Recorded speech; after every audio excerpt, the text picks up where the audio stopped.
Alright folks, let's talk about artificial intelligence. You know, those super smart computer programs that are going to steal our jobs, learn our deepest secrets, and eventually enslave us all. Or, maybe they'll just recommend another cat video on YouTube. The future is a wild ride, people, and AI is buckled in the front seat. We're talking algorithms making life-altering decisions from loan applications to medical diagnoses. Sounds terrifying? It could be, especially if those algorithms are as flawed as my dating app choices. Here's the thing about AI, it's only as good as the data we feed it. And let's be honest, humans are kind of messy when it comes to data. We've got biases coming out of our ears, and unfortunately, our AI creations are starting to inherit them. So, buckle up, buttercups, because we're about to dive into the hilarious, terrifying, and utterly bizarre world of AI ethics. If you enjoyed this, please subscribe to our channel for more content like this. Let's talk about biased data, the kind that makes your AI think you're obsessed with felines just because you Googled cat memes once, or, 1,000 times.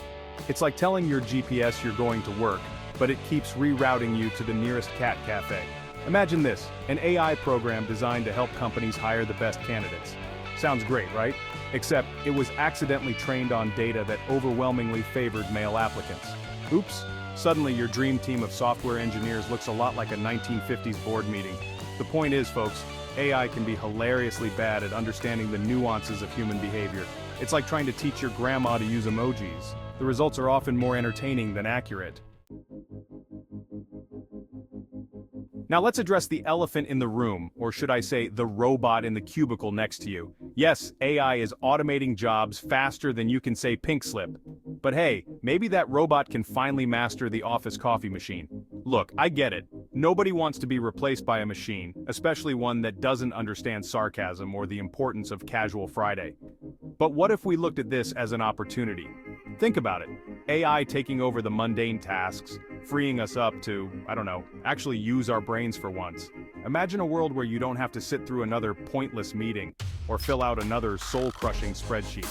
Maybe the robots are here to liberate us, not enslave us, or maybe they'll just make us all really good at playing video games. Only time will tell.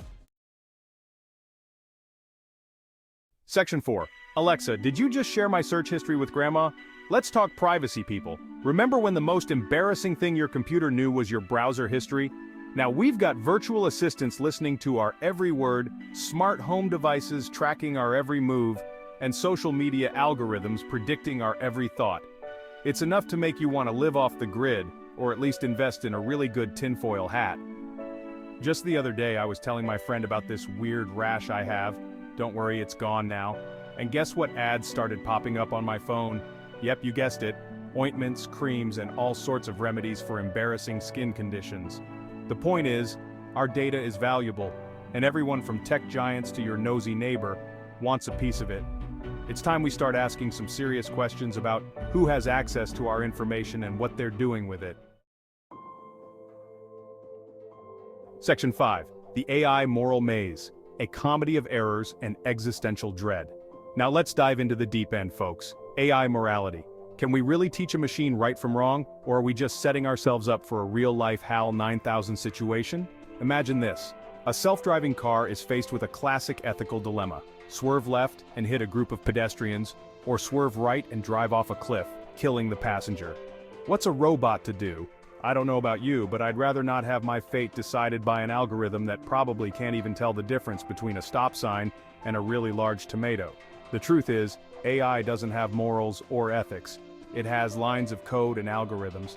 And until we figure out how to program things like empathy and compassion, we're going to have to be extra careful about the power we give these machines. Section 6. Who gets the gold star for AI art? Spoiler, it's complicated. And finally, let's talk about AI creativity. Can a machine really be considered an artist if it's just spitting out algorithms and pixels? Or are we just giving robots another reason to feel superior to us? These days AI can write poems, compose symphonies, and even paint masterpieces. But who gets the credit? The programmer who wrote the code? The AI itself? Or maybe the intern who accidentally spilled coffee on the motherboard, causing a surge of unexpected artistic inspiration? It's enough to make your head spin faster than a Roomba on a sugar high. Look, I'm all for AI pushing the boundaries of creativity. But let's not forget about the human element, the spark of inspiration, the sheer joy of creating something out of nothing. After all, you don't see robots lining up for open mic night, do you?